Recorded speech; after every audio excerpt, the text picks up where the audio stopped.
The BCCI Affair, a report to the Committee on Foreign Relations, United States Senate, by Senator John Kerry and Senator Hank Brown, December 1992, 102nd Congress, 2nd Session, Senate Print 102-140. This December 1992 document is the penultimate draft of the Senate Foreign Relations Committee report on the BCCI affair. After it was released by the committee, Senator Hank Brown, reportedly acting at the behest of Henry Kissinger, pressed for the deletion of a few passages, particularly in Chapter 20 on BCCI and Kissinger Associates. As a result, the final hard copy version of the report, as published by the Government Printing Office, differs slightly from the committee's soft copy version presented below. Stephen Aftergood, Federation of American Scientists. Executive Summary. 1. BCCI constituted international financial crime on a massive and global scale. BCCI's unique criminal structure, an elaborate corporate spider web with BCCI's founder, Aga Hassan Abidi, and his assistant, Suele Nakvi, in the middle, was an essential component of its spectacular growth and a guarantee of its eventual collapse. The structure was conceived by Abidi and managed by Nakvi for the specific purpose of evading regulation or control by governments. It functioned to frustrate the full understanding of BCCI's operations by anyone. Unlike any ordinary bank, BCCI was, from its earliest days, made up of multiplying layers of entities, related to one another through an impenetrable series of holding companies, affiliates, subsidiaries, banks within banks, insider dealings, and nominee relationships. By fracturing corporate structure, record-keeping, regulatory review, and audits, the complex BCCI family of entities created by Abidi was able to evade ordinary legal restrictions on the movement of capital and goods as a matter of daily practice and routine. In creating BCCI as a vehicle fundamentally free of government control, Abidi developed in BCCI an ideal mechanism for facilitating illicit activity by others, including such activity by officials of many of the governments whose laws BCCI was breaking. BCCI's criminality included fraud by BCCI and BCCI customers involving billions of dollars, money laundering in Europe, Africa, Asia, and the Americas, BCCI's bribery of officials in most of those locations, support of terrorism, arms trafficking, and the sale of nuclear technologies, management of prostitution, the commission and facilitation of income tax evasion, smuggling, and illegal immigration, illicit purchases of banks and real estate, and a panoply of financial crimes limited only by the imagination of its officers and customers. Among BCCI's principal mechanisms for committing crimes were its use of shell corporations and bank confidentiality and secrecy havens, layering of its corporate structure, its use of frontmen and nominees, guarantees, and buyback arrangements, back-to-back financial documentation among BCCI-controlled entities, kickbacks and bribes, the intimidation of witnesses, and the retention of well-placed insiders to discourage governmental action. 2. BCCI systematically bribed world leaders and political figures throughout the world. BCCI systematically relied on relationships with, and as necessary, payments to, prominent political figures in most of the 73 countries in which BCCI operated. BCCI records and testimony from former BCCI officials together document BCCI's systematic securing of central bank deposits of third world countries, its provision of favors to political figures, and its reliance on those figures to provide BCCI itself with favors in times of need. These relationships were systematically turned to BCCI's use to generate cash needed to prop up its books. BCCI would obtain an important figures agreement to give BCCI deposits from a country's central bank, exclusive handling of a country's use of U.S. commodity credits, preferential treatment on the processing of money coming in and out of the country where monetary controls were in place, the right to own a bank, secretly if necessary, in countries where foreign banks were not legal, and other questionable means of securing assets or profits. In return, BCCI would pay bribes to the figure or otherwise give him other things he wanted in a simple quid pro quo. The result was that BCCI had relationships that ranged from the questionable to the improper to the fully corrupt with officials from countries all over the world, including Argentina, Bangladesh, Botswana, Brazil, Cameroon, China, Colombia, the Congo, Ghana, Guatemala, the Ivory Coast, India, Jamaica, Kuwait, Lebanon, Mauritius, Morocco, Nigeria, Pakistan, Panama, Peru, Saudi Arabia, Senegal, Sri Lanka, Sudan, Suriname, Tunisia, the United Arab Emirates, the United States, Zambia, and Zimbabwe. 3. BCCI developed a strategy to infiltrate the U.S. banking system, which it successfully implemented despite regulatory barriers that were designed to keep it out. In 1977, BCCI developed a plan to infiltrate the U.S. market through secretly purchasing U.S. banks while opening branch offices of BCCI throughout the U.S., and eventually merging the institutions. BCCI had significant difficulties implementing this strategy due to regulatory barriers in the United States designed to ensure accountability. Despite these barriers, which delayed BCCI's entry, BCCI was ultimately successful in acquiring 4 banks, operating in 7 states and the District of Columbia, with no jurisdiction successfully preventing BCCI from infiltrating it. The techniques used by BCCI in the United States had been previously perfected by BCCI and were used in BCCI's acquisitions of banks in a number of third world countries and in Europe.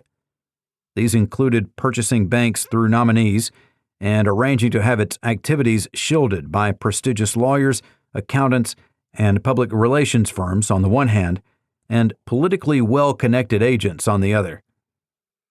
These techniques were essential to BCCI's success in the United States because without them, BCCI would have been stopped by regulators from gaining an interest in any U.S. bank. As it was, regulatory suspicion towards BCCI required the bank to deceive regulators in collusion with nominees, including the heads of state of foreign several emirates, key political and intelligence figures from the Middle East, and entities controlled by the most important bank and banker in the Middle East. Equally important to BCCI's successful secret acquisitions of U.S. banks in the face of regulatory suspicion was its aggressive use of a series of prominent Americans, beginning with Burt Lance and continuing with former Defense Secretary Clark Clifford, former U.S. Senator Stuart Symington, well-connected former federal bank regulators, and former and current local, state, and federal legislators. Wittingly or not, these individuals provided essential assistance to BCCI through lending their names and their reputations to BCCI at critical moments. Thus, it was not merely BCCI's deceptions that permitted it to infiltrate the United States and its banking system.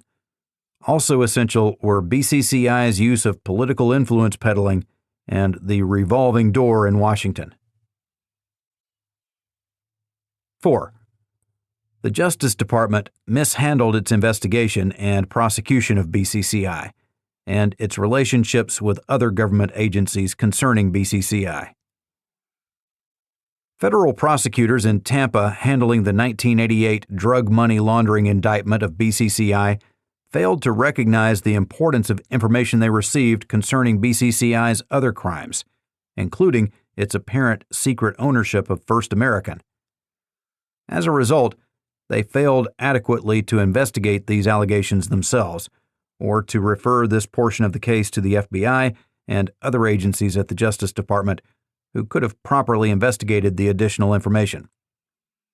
The Justice Department, along with the U.S. Customs Service and Treasury Departments, failed to provide adequate support and assistance to investigators and prosecutors working on the case against BCCI in 1988 and 1989, contributing to conditions that ultimately caused the chief undercover agent who handled the sting against BCCI to quit customs entirely.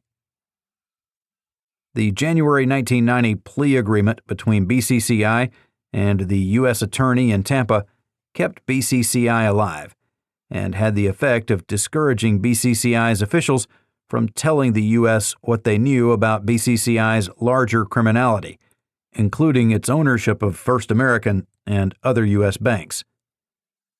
The Justice Department essentially stopped investigating BCCI following the plea agreement until press accounts, Federal Reserve action, and the New York District Attorney's investigation in New York forced them into action in mid-1991. Justice Department personnel in Washington lobbied state regulators to keep BCCI open after the January 1990 plea agreement, following lobbying of them by former Justice Department personnel now representing BCCI.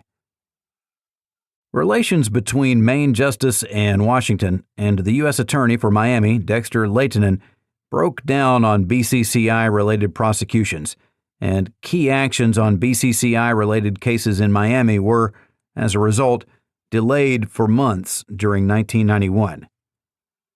Justice Department personnel in Washington, Miami, and Tampa actively obstructed and impeded congressional attempts to investigate BCCI in 1990, and this practice continued to some extent until William P. Barr became Attorney General in late October 1991.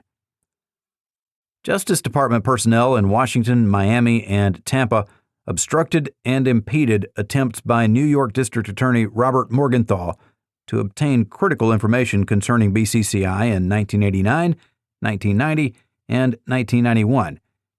And in one case, a federal prosecutor lied to Morgenthau's office concerning the existence of such material.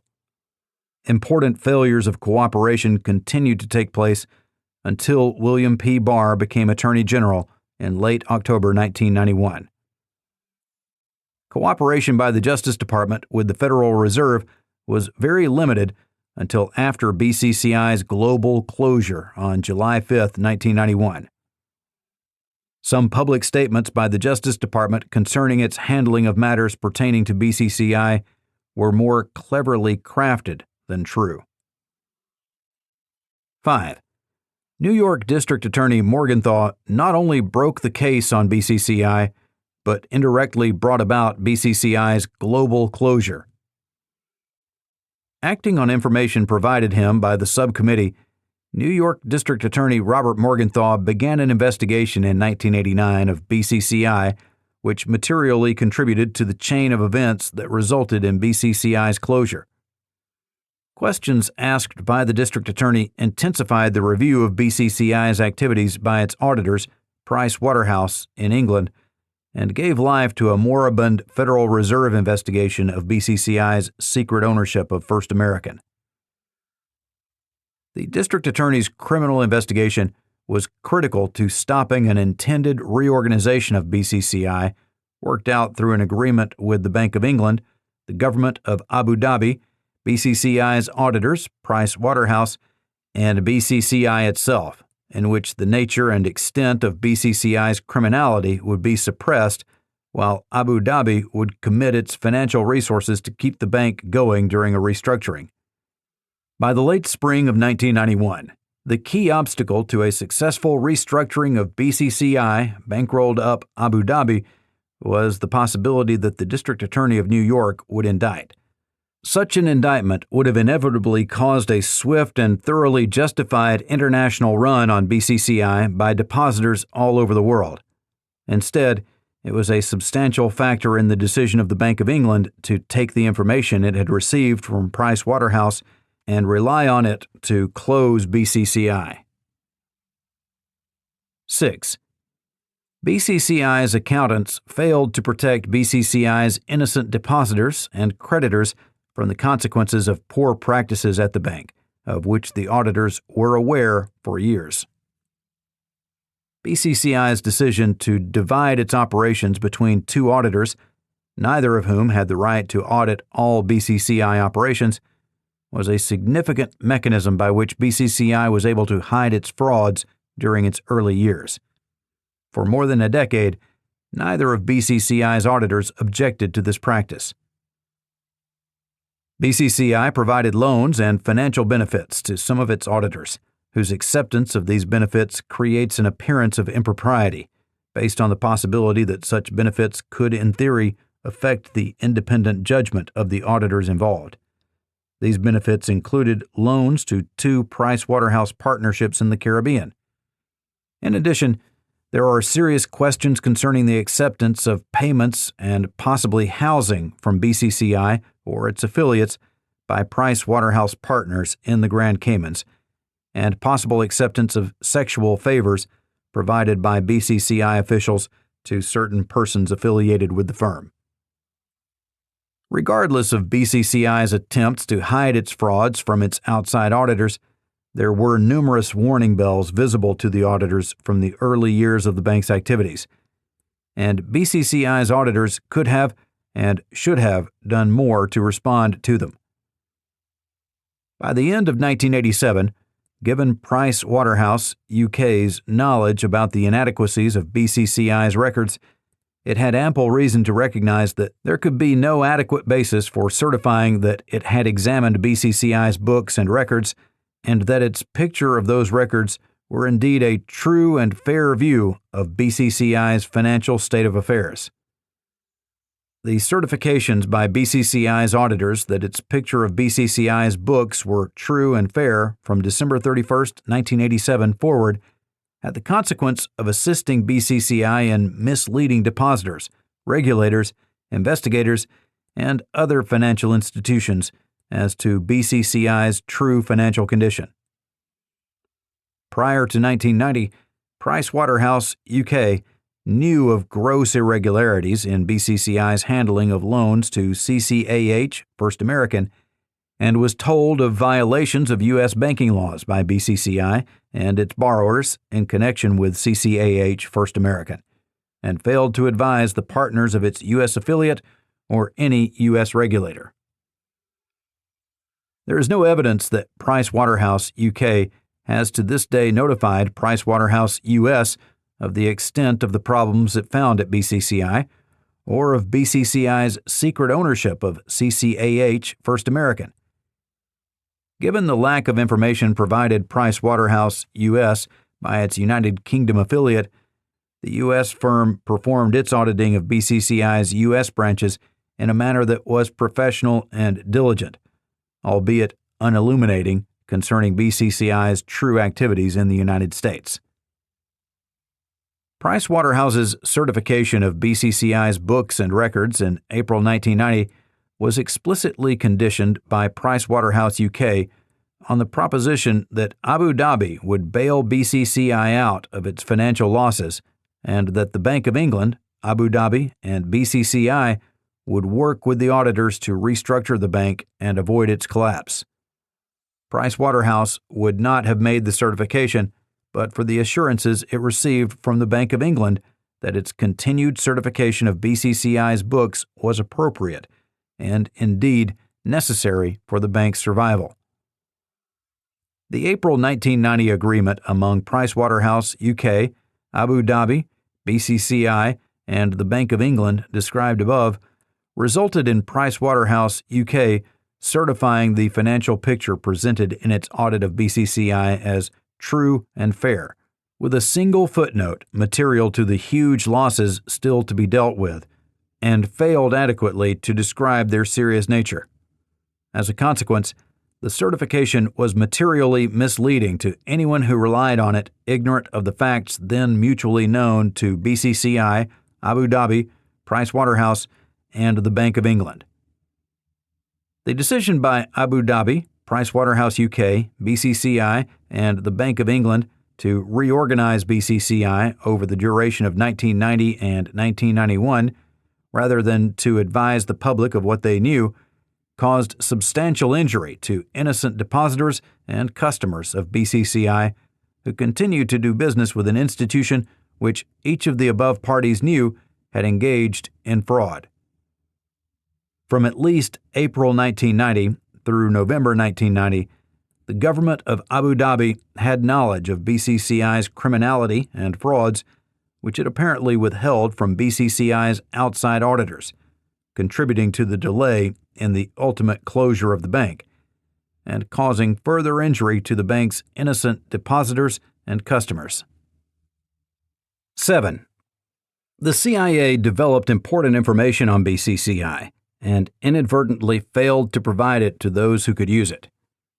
The CIA and former CIA officials had a far wider range of contacts and links to BCCI and BCCI shareholders, officers, and customers than has been acknowledged by the CIA. By early 1985, the CIA knew more about BCCI's goals and intentions concerning the U.S. banking system than anyone else in government, and provided that information to the U.S. Treasury and the Office of the Comptroller of the Currency, neither of whom had the responsibility for regulating the first American bank that BCCI had taken over. The CIA failed to provide the critical information it had gathered to the correct users of the information, the Federal Reserve and the Justice Department. After the CIA knew that BCCI was, as an institution, a fundamentally corrupt criminal enterprise, it continued to use both BCCI and First American, BCCI's secretly held U.S. subsidiary, for CIA operations.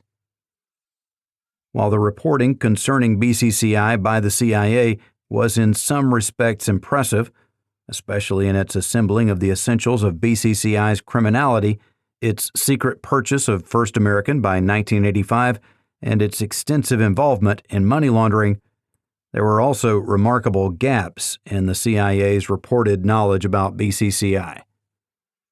Former CIA officials, including former CIA Director Richard Helms and the late William Casey, former and current foreign intelligence officials, including Kamal Adam and Abdul Rauf Khalil, and principal foreign agents of the U.S., such as Adnan Khashoggi and Manucher Ghorbanifar, float in and out of BCCI at critical times in its history, and participate simultaneously in the making of key episodes in U.S. foreign policy, ranging from the Camp David peace talks to the arming of Iran as part of the Iran-Contra affair. Yet, the CIA has continued to maintain that it has no information regarding any involvement of these people, raising questions about the quality of intelligence the CIA is receiving generally, or its candor with the subcommittee. The CIA's professions of total ignorance about their respective roles in BCCI are out of character with the agency's early knowledge of many critical aspects of the bank's operations, structure, personnel, and history. The errors made by the CIA in connection with its handling of BCCI were complicated by its handling of this congressional investigation.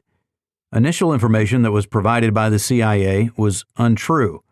Later information that was provided was incomplete, and the agency resisted providing a full account of its knowledge of BCCI until almost a year after the initial requests for the information.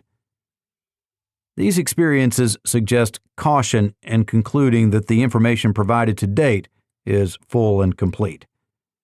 The relationships among former CIA personnel and BCCI frontmen and nominees, including Kamal Adam, Abdul Khalil, and Mohammed Irvani, requires further investigation. 8.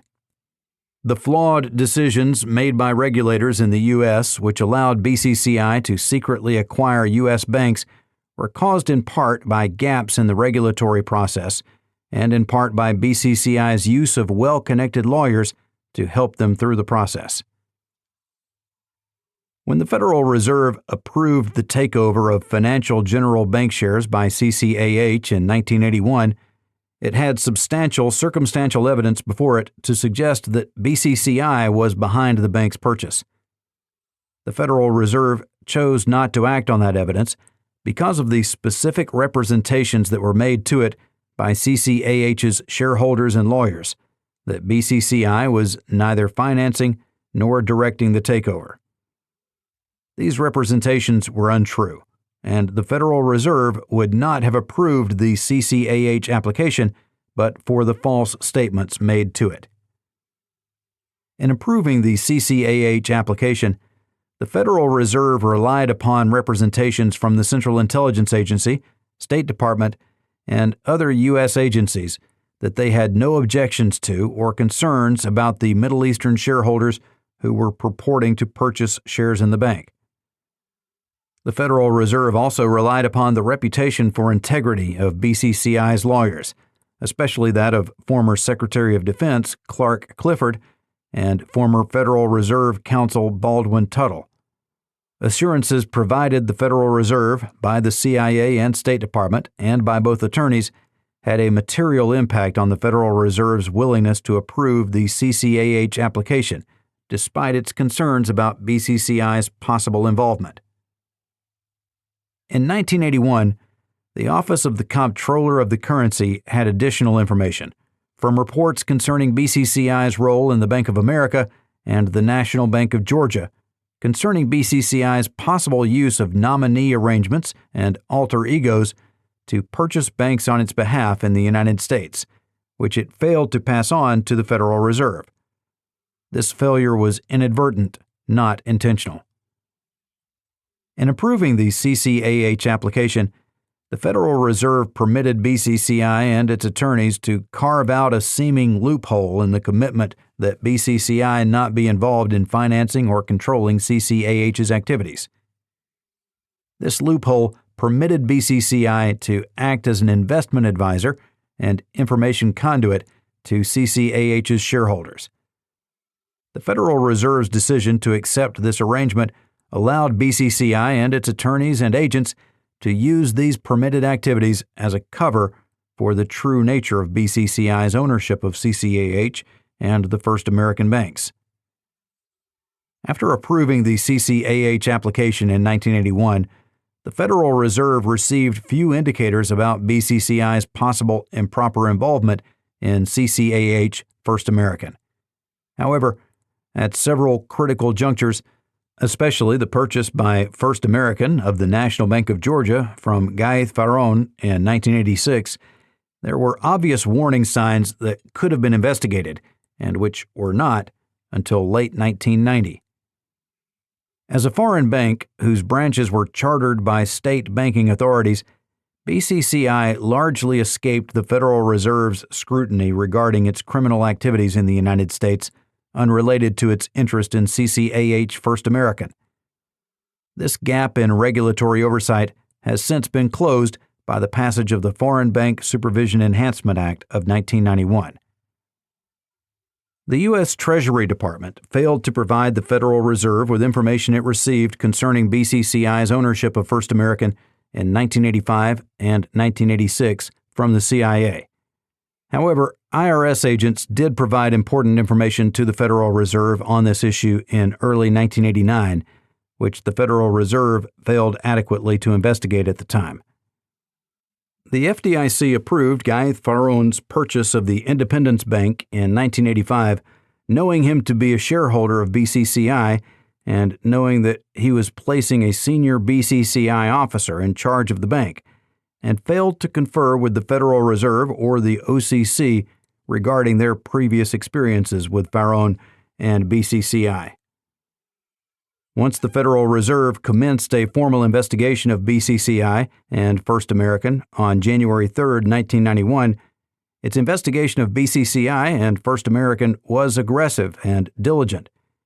Its decisions to force BCCI out of the United States and to divest itself of First American were prompt. The charges it brought against the parties involved with BCCI in violating federal banking standards were fully justified by the record. Its investigations have, over the past year, contributed substantially to public understanding to date of what took place. Even after the Federal Reserve understood the nature and scope of BCCI's frauds, it did not seek to have BCCI closed globally.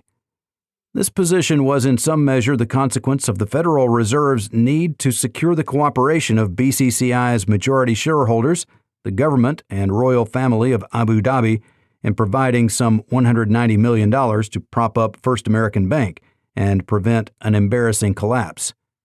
However, Federal Reserve investigators did actively work in the spring of 1991 to have BCCI's top management removed.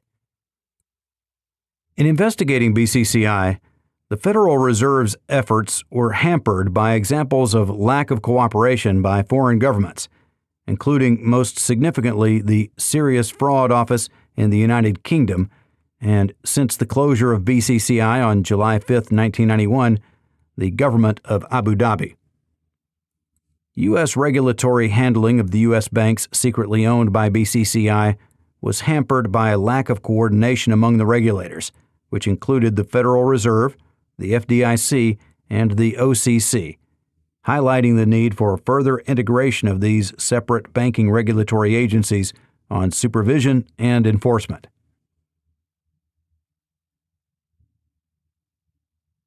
Nine. The Bank of England's regulation of BCCI was wholly inadequate to protect BCCI's depositors and creditors, and the Bank of England withheld information about BCCI's frauds from public knowledge for 15 months before closing the bank.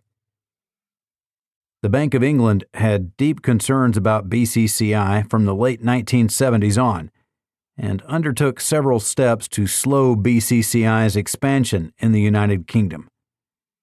In 1988 and 1989, the Bank of England learned of BCCI's involvement in the financing of terrorism and in drug money laundering, and undertook additional but limited supervision of BCCI in response to receiving this information.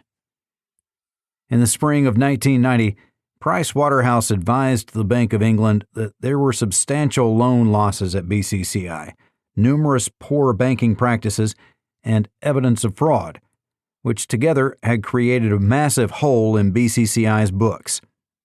The Bank of England's response to the information was not to close BCCI down, but to find ways to prop up BCCI and prevent its collapse. This meant, among other things, keeping secret the very serious nature of BCCI's problems from its creditors and 1 million depositors. In April 1990, the Bank of England reached an agreement with BCCI, Abu Dhabi, and Price Waterhouse to keep BCCI from collapsing. Under the agreement, Abu Dhabi agreed to guarantee BCCI's losses, and Price Waterhouse agreed to certify BCCI's books. As a consequence, innocent depositors and creditors who did business with BCCI following that date were deceived into believing that BCCI's financial problems were not as serious as each of these parties already knew them to be. From April 1990, the Bank of England relied on British bank secrecy and confidentiality laws to reduce the risk of BCCI's collapse if word of its improprieties leaked out. As a consequence, innocent depositors and creditors who did business with BCCI following that date were denied vital information in the possession of regulators, auditors, officers, and shareholders of BCCI that could have protected them against their losses. In order to prevent risk to its restructuring plan for BCCI and a possible run on BCCI, the Bank of England withheld important information from the Federal Reserve in the spring of 1990 about the size and scope of BCCI's lending on CCAH First American shares, despite the Federal Reserve's requests for such information. This action by the Bank of England delayed the opening of a full investigation by the Federal Reserve for approximately 8 months. Despite its knowledge of some of BCCI's past frauds and its own understanding that consolidation into a single entity is essential for regulating a bank, in late 1990 and early 1991, the Bank of England tentatively agreed with BCCI and its Abu Dhabi owners to permit BCCI to restructure as three separate institutions based in London, Abu Dhabi, and Hong Kong. This tentative decision demonstrated extraordinarily poor judgment on the part of the Bank of England. This decision was reversed abruptly when the Bank of England suddenly decided to close BCCI instead in late June 1991. The decision by the Bank of England in April 1990 to permit BCCI to move its headquarters, officers, and records out of British jurisdiction to Abu Dhabi has had profound negative consequences for investigations of BCCI around the world. As a result of this decision, essential records and witnesses regarding what took place were removed from the control of the British government and placed under the control of the government of Abu Dhabi, which has to date withheld them from criminal investigators in the U.S. and U.K. This decision constituted a costly and likely irretrievable error on the part of the Bank of England. 10. Clark Clifford and Robert Altman participated in improprieties with BCCI in the United States. Regardless of whether Clifford and Altman were deceived by BCCI in some respects, both men participated in some BCCI deceptions in the United States. Beginning in late 1977, Clifford and Altman assisted BCCI in purchasing a U.S. bank, Financial General Bank shares, with the participation of nominees, and understood BCCI's central involvement in directing and controlling the transaction. In the years that followed, they made business decisions regarding acquisitions for First American that were motivated by BCCI's goals rather than by the business needs of First American itself, and represented as their own to regulators decisions that had been made by Abidi and BCCI on fundamental matters concerning First American, including the purchase by First American of the National Bank of Georgia and First American's decision to purchase branches in New York City. Clifford and Altman concealed their own financing of shares of First American by BCCI from First American's other directors and from U.S. regulators, withheld critical information that they possessed from regulators in an effort to keep the truth about BCCI's ownership of First American secret, and deceived regulators and the Congress concerning their own knowledge of and personal involvement in BCCI's illegalities in the United States. 11. Abu Dhabi's involvement in BCCI's affairs was far more central than it has acknowledged, involving in some cases nominee relations and no-risk transactions that Abu Dhabi is today covering up through hiding witnesses and documents from U.S. investigators. Members of Abu Dhabi's ruling family appear to have contributed no more than $500,000 to BCCI's capitalization prior to April 1990, despite being the record owner of almost 1/4 of the bank's total shares.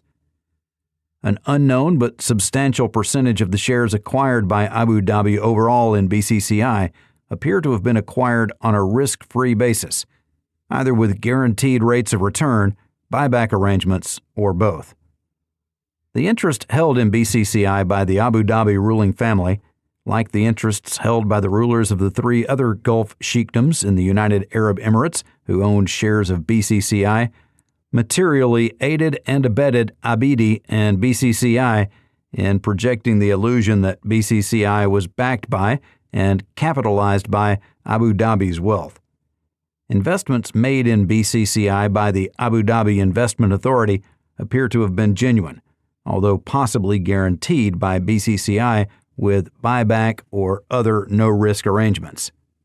Shares in Financial General Bank shares held by members of the Abu Dhabi royal family in late 1977 and early 1978 appear to have been nominee arrangements adopted by Abu Dhabi as a convenience to BCCI and Abidi, under arrangements in which Abu Dhabi was to be without risk and BCCI was to guarantee the purchase through a commitment to buy back the stock at an agreed-upon price.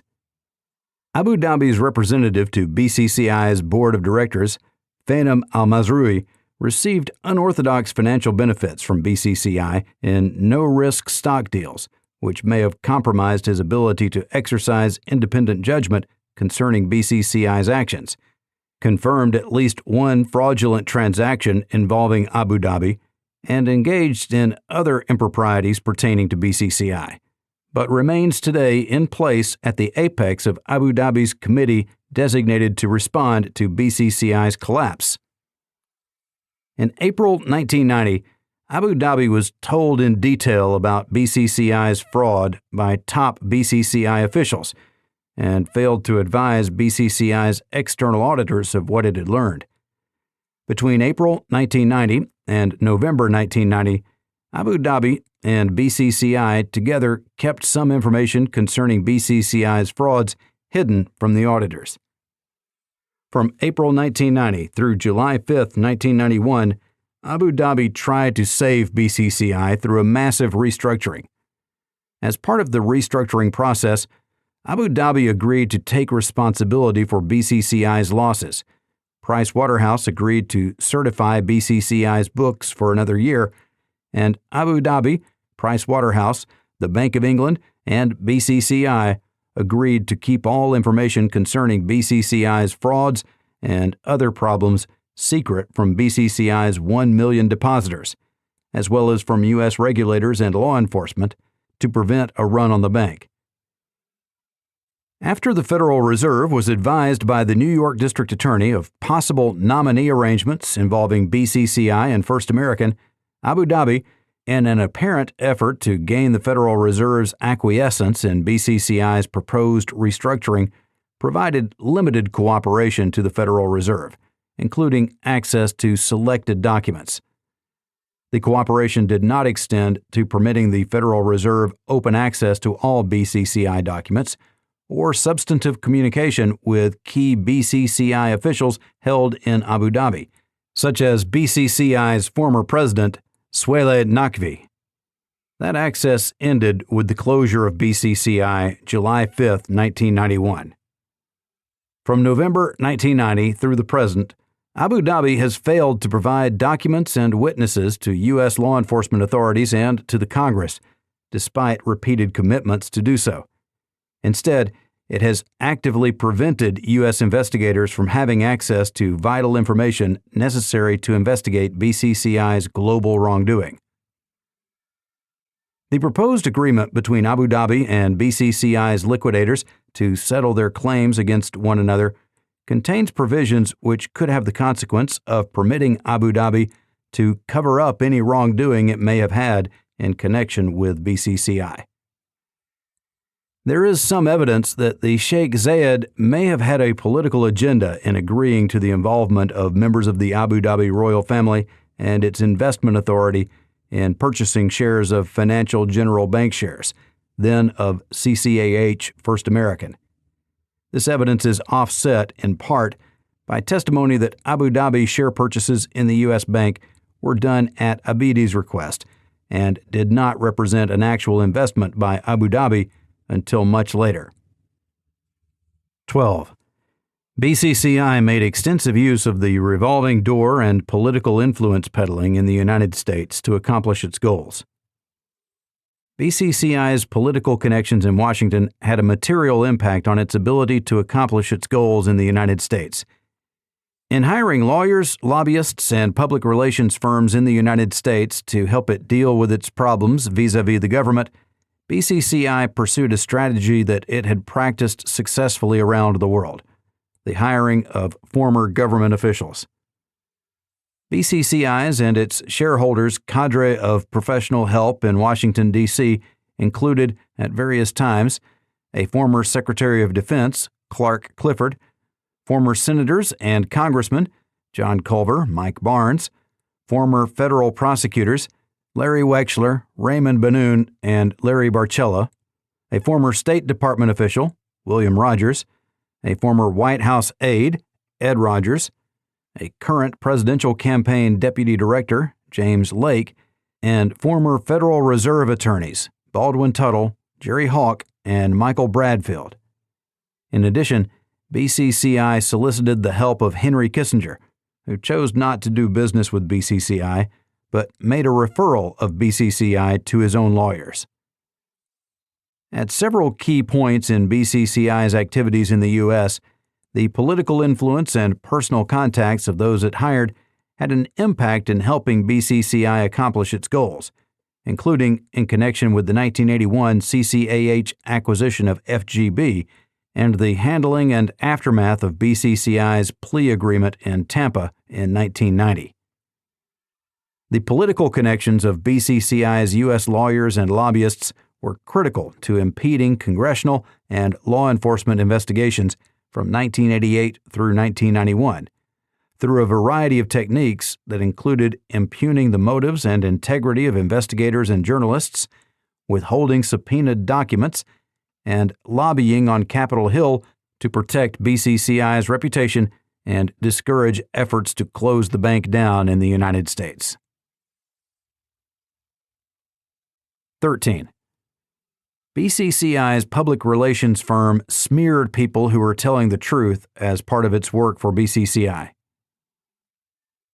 When Hill and Knowlton accepted BCCI's account in October 1988, its partners knew of BCCI's reputation as a sleazy bank, but took the account anyway. In 1988 and 1989, Hill and Knowlton assisted BCCI with an aggressive public relations campaign designed to demonstrate that BCCI was not a criminal enterprise and to put the best face possible on the Tampa drug money laundering indictments. In so doing, it disseminated materials unjustifiably and unfairly discrediting persons and publications who were telling the truth about BCCI's criminality. Important information provided by Hill and Knowlton to Capitol Hill and provided by First American to regulators concerning the relationship between BCCI and First American in April 1990 was false. The misleading material represented the position of BCCI, First American, Clifford, and Altman concerning the relationship, and was contrary to the truth known by BCCI, Clifford, and Altman. Hill and Knowlton's representation of BCCI was within the norms and standards of the public relations industry, but raises larger questions as to the relationship of those norms and standards to the public interest. 14. BCCI actively solicited the friendships of major U.S. political figures and made payments to these political figures, which in some cases may have been improper. Beginning with Burt Lance in 1977, whose debts BCCI paid off with a $3.5 million loan, BCCI, BCCI nominees, and top officials of BCCI systematically developed friendships and relationships with important U.S. political figures.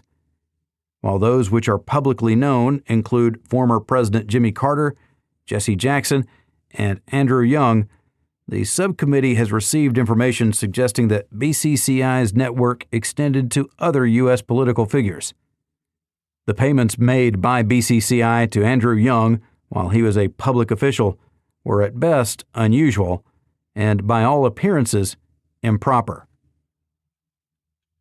15. BCCI's commodities affiliate, Capcom, engaged in billions of dollars of largely anonymous trading in the U.S., which included a very substantial level of money laundering, while Capcom simultaneously developed significant ties to important U.S. telecommunications industry executives and foreign intelligence figures. BCCI's commodities affiliate, Capcom, based in Chicago, London, and Cairo, was principally staffed by former BCCI bankers, capitalized by BCCI and BCCI customers, and owned by BCCI, BCCI shareholders, and frontmen. Capcom employed many of the same practices as BCCI, especially the use of nominees and front companies to disguise ownership and the movement of money. 4 U.S. citizens, none of whom had any experience or expertise in the commodities markets, played important and varied roles as Capcom frontmen in the United States. While investigation information concerning Capcom is incomplete, its activities appear to have included misappropriation of BCCI assets, the laundering of billions of dollars from the Middle East to the U.S. and other parts of the world, and the siphoning of assets from BCCI to create a safe haven for them outside of the official BCCI empire. Capcom's major shareholders, Kamal Adam and A.R. Khalil, were both former senior Saudi government officials and successively acted as Saudi Arabia's principal liaisons to the Central Intelligence Agency during the 1970s and 1980s. Its U.S. frontmen included Robert Magnus, the CEO of the largest U.S. cable telecommunications company, TCI, a vice president of TCI, Larry Romrell, and two other Americans, Kerry Fox and Robert Powell, with long-standing business interests in the Middle East. Magnus, Romrell, and Fox received loans from BCCI for real estate ventures in the U.S., and Magnus and Romrell discussed numerous business ventures between BCCI and TCI, some of which involved the possible purchase of U.S. telecommunications stock and substantial lending by BCCI. Commodities regulators with the responsibility for investigating Capcom showed little interest in conducting a thorough investigation of its activities, and in 1989 allowed Capcom to avoid such an investigation through agreeing to cease doing business in the United States. The subcommittee could not determine whether BCCI, Capcom, or their shareholders or agents actually acquired equity interests in the U.S. cable industry, and believes further investigation of matters pertaining to Capcom is essential. 16. Investigations of BCCI to date remain incomplete, and many leads cannot be followed up as the result of documents being withheld from U.S. investigators by the British government and documents and witnesses being withheld from U.S. investigators by the government of Abu Dhabi. Many of the specific criminal transactions engaged in by BCCI's customers remain hidden from investigation as the result of bank secrecy laws in many jurisdictions, British national security laws, and the holding of key witnesses and documents by the government of Abu Dhabi. Documents pertaining to BCCI's use to finance terrorism, to assist the builders of a Pakistani nuclear bomb, to finance Iranian arms deals, and related matters have been sealed in the United Kingdom by British intelligence and remain unavailable to U.S. investigators. Many other basic matters pertaining to BCCI's criminality, including any list that may exist of BCCI's political payoffs and bribes, remain sequestered in Abu Dhabi and unavailable to U.S. investigators. Many investigative leads remain to be explored, but cannot be answered without devoting substantial additional sources that, to date, no agency of government has been in a position to provide.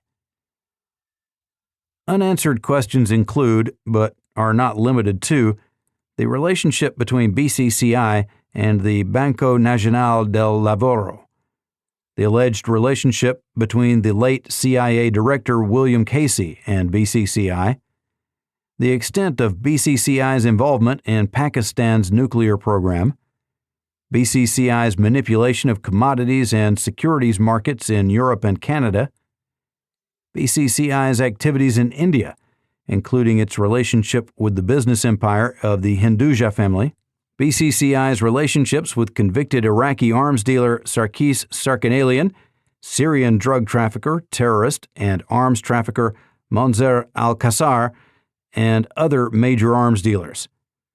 The use of BCCI by central figures in the alleged October surprise, BCCI's activities with the Central Bank of Syria and with the Foreign Trade Mission of the Soviet Union in London, its involvement with foreign intelligence agencies, the financial dealings of BCCI directors with Charles Keating and several Keating affiliates and front companies, including the possibility that BCCI-related entities may have laundered funds for Keating to move them outside the United States, BCCI's financing of commodities and other business dealings of international criminal financier Mark Rich, the nature, extent, and meaning of the ownership of other major U.S. financial institutions by Middle Eastern political figures, the nature, extent, and meaning of real estate and financial investments in the United States by major shareholders of BCCI, the sale of BCCI affiliate Banque de Commerce et Placement in Geneva to the Cukurova Group of Turkey, which owned an entity involved in the BNL Iraqi arms sales, among others.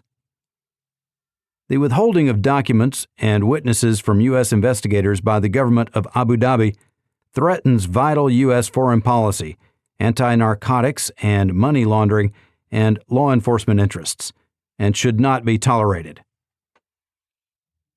Summary of legislative recommendations. 1. The subcommittee recommends that the United States develop a more aggressive and coordinated approach to international financial crime, and to move further against foreign privacy and confidential laws that protect criminals. 2. The subcommittee recommends that the Justice Department reconsider the policies and practices that led to its ineffectiveness in investigating and prosecuting BCCI and impaired its ability to cooperate with other investigations of BCCI being conducted by the Federal Reserve, New York District Attorney, and the Senate. 3. The subcommittee recommends that the Central Intelligence Agency and State Department upgrade the tracking of foreign financial institutions and activities, and the dissemination of information concerning such institutions. 4. The subcommittee recommends that the Congress consider whether additional oversight mechanisms are necessary to ensure the CIA's accountability on the provision of information. 5. The subcommittee recommends that federal agencies impose new requirements on foreign auditors to protect U.S. interests in any case in which any such agency is relying on an audit certified by a foreign auditor. At minimum, this should require foreign auditors whose certifications are used by institutions doing business in the U.S. agree to submit themselves to U.S. laws. 6. The subcommittee recommends that the President and the Secretary of State advise the government of Abu Dhabi that its withholding of documents and witnesses pertaining to BCCI from U.S. federal law enforcement investigators, the Federal Reserve, the New York District Attorney, and the Congress threatens vital U.S. interests and will not be tolerated. 7. Further attention needs to be given to the problem of the revolving door in Washington and the impact on the regulatory process and on law enforcement of political influence in Washington. The subcommittee recommends the consideration of legislating a federal statutory code of conduct for attorneys who practice before federal agencies. 8. The self-regulation of the U.S. commodities markets by the Commodities Futures Trading Commission, the Chicago Board of Trade, and the Chicago Mercantile Exchange is inadequate to protect those markets against money laundering involving trades. From abroad, the subcommittee recommends that the exchanges make money laundering illegal and demand that this requirement be accepted by foreign commodities exchanges with whom they do business as a condition of access to U.S. exchanges. 9.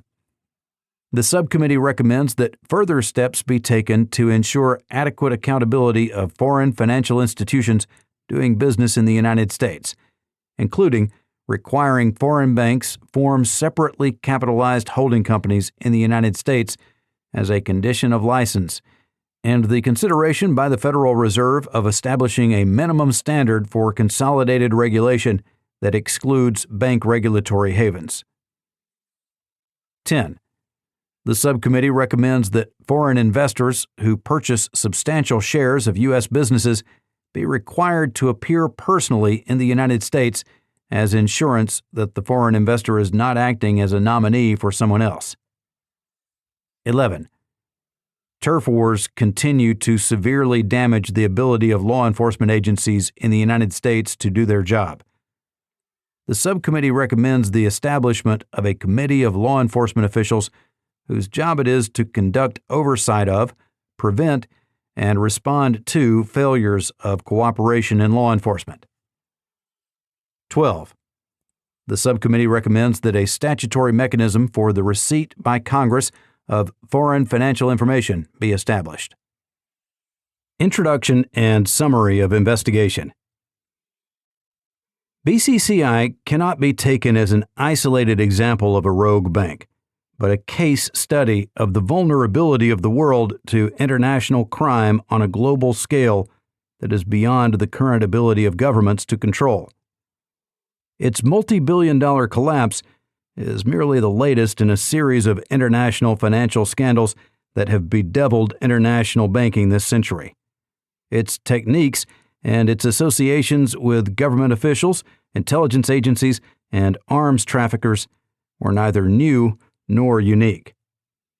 For example, as far back as the 1920s, the International Match Corporation bilked shareholders and lenders out of some $500 million through switching company assets and liabilities among a series of shell entities, creating fictional assets when existing ones were adequate, and through transferring funds from the United States offshore.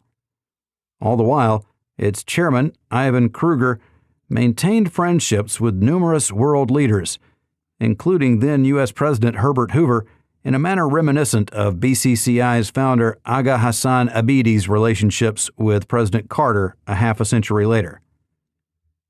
During the 1960s, the Channel Islands off the coast of England became the host to a series of post office box banks, including the infamous Bank of Sark, whose facilities included a room over a pub, a desk, and a telephone.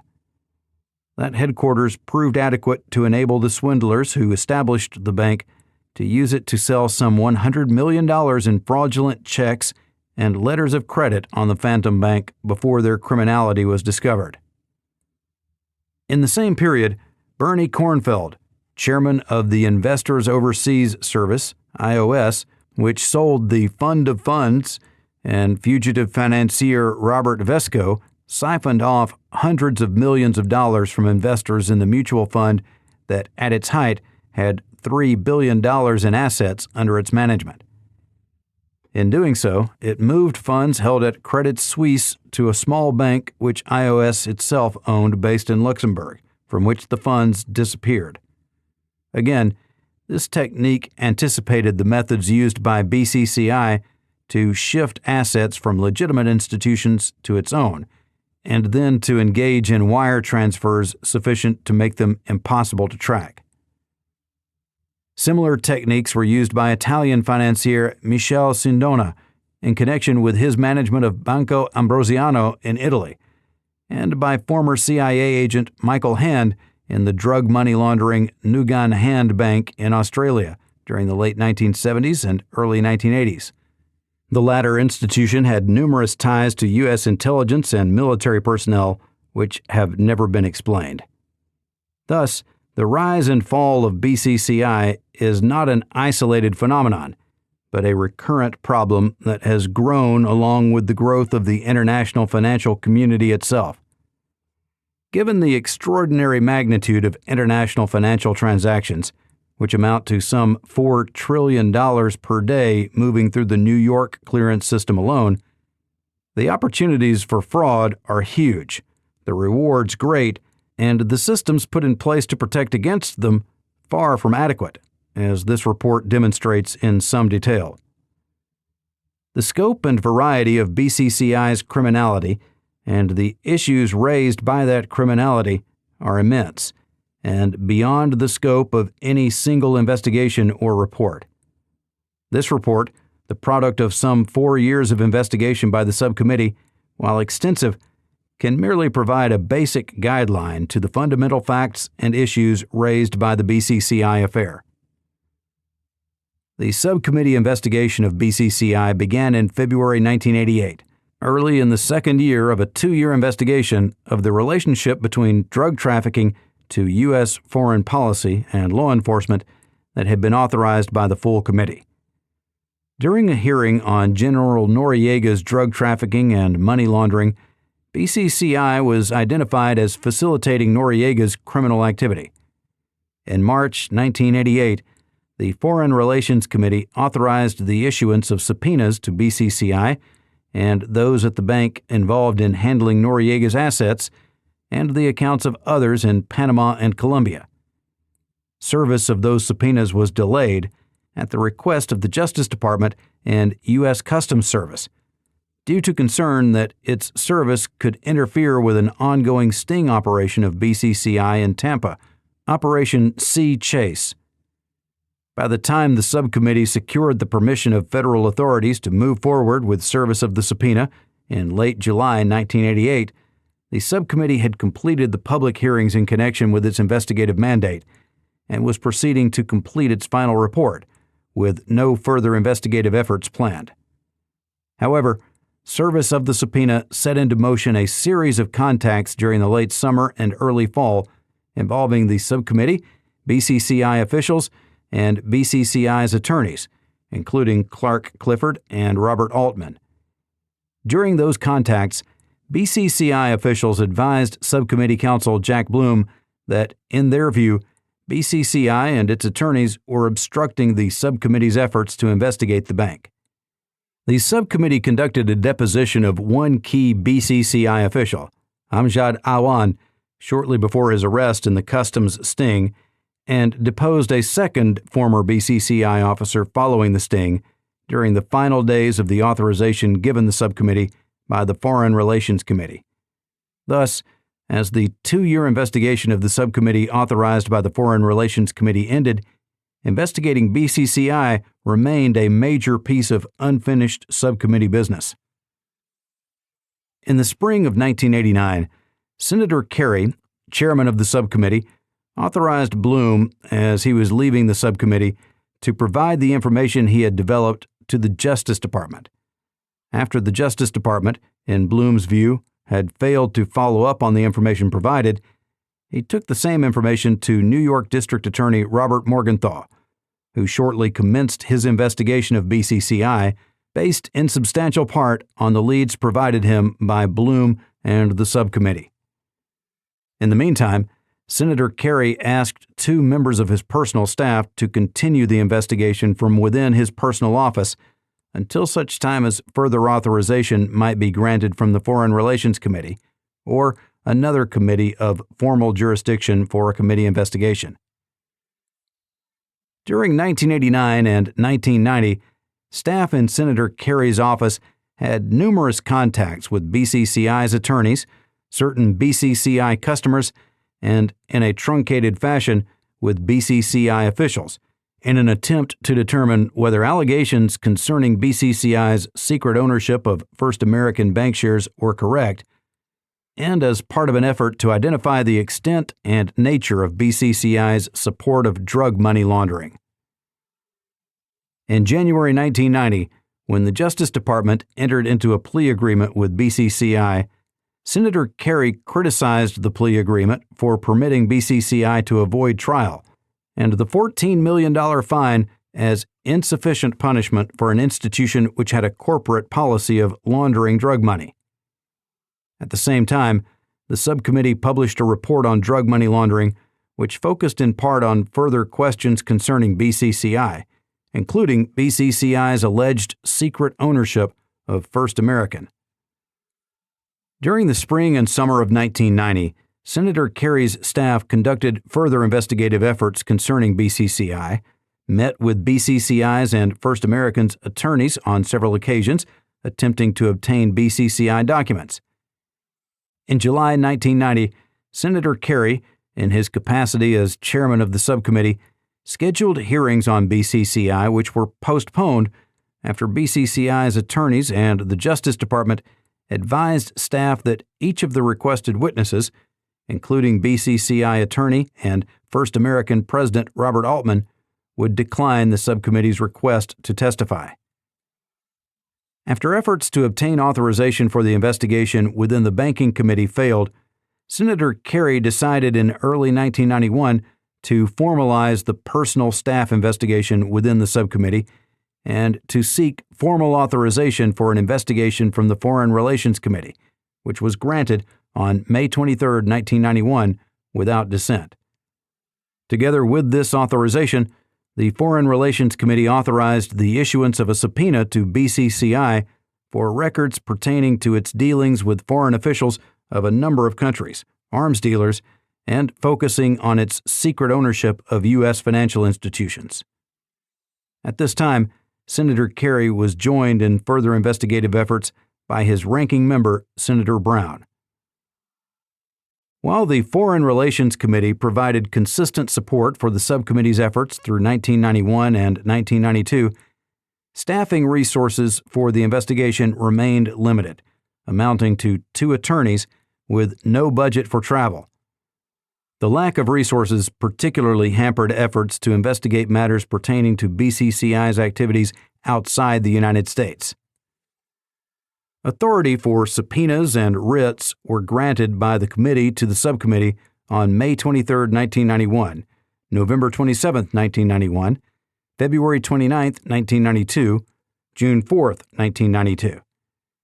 In all, the subcommittee conducted 13 days of public hearings on August 1st, 2nd, 8th, October 18th, 22nd, 23rd, 24th, 25th, and November 21st, 1991, February 19th, March 18th, May 14th, and July 30th, 1992.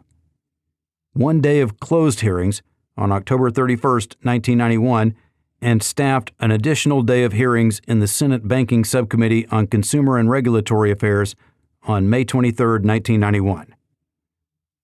Both by subpoena and by request, documents were received from many institutions, agencies, and individuals, including BCCI itself. Many of BCCI's attorneys and law firms, many former BCCI officials, representatives of BCCI's creditors and depositors, Price Waterhouse, BCCI's accountants, Clark Clifford and Robert Altman, the First American Bank, the Federal Reserve, Office of Thrift Supervision, Resolution Trust Corporation, Office of the Comptroller of the Currency, Federal Deposit Insurance Corporation, majority shareholders of BCCI, Abu Dhabi, the Central Intelligence Agency, the U.S. Customs Service, the State Department, the Department of Agriculture, former federal prosecutors and investigators, and many others. In addition, the subcommittee has been vitally assisted by certain BCCI insiders who, while still working at BCCI during the period of its operation, became sufficiently angered and disgusted by what they had observed that they contacted the subcommittee and agreed to provide the subcommittee with information on an ongoing basis. These insiders helped the subcommittee to document improprieties involving BCCI's attorneys, senior officers, and shareholders, as well as certain failures to act on information by federal law enforcement. Many matters remain to be investigated, and these are outlined in the executive summary and in the final chapter on conclusions and legislative recommendations. What is absolutely clear is that the United States needs to exercise far more leadership in helping develop a system for monitoring and regulating the movement of funds across international borders to replace the current inadequate patchwork system that BCCI, with all of its faults, so aptly took advantage of to defraud over 1 million depositors and thousands of creditors from countries all over the world. Equally important is for the United States to give renewed attention to the difficulty of monitoring the actual circumstances and intentions of foreign investors seeking to acquire U.S. institutions. As the BCCI case demonstrates, such investments pose special difficulties for both investigation and prosecution should something go wrong. Finally, influence peddling, the revolving door, and the willingness of well-placed and prominent people in Washington to provide services to whoever wants in the door and is willing to pay one's fees is a phenomenon that poses very substantial dangers for our system of government.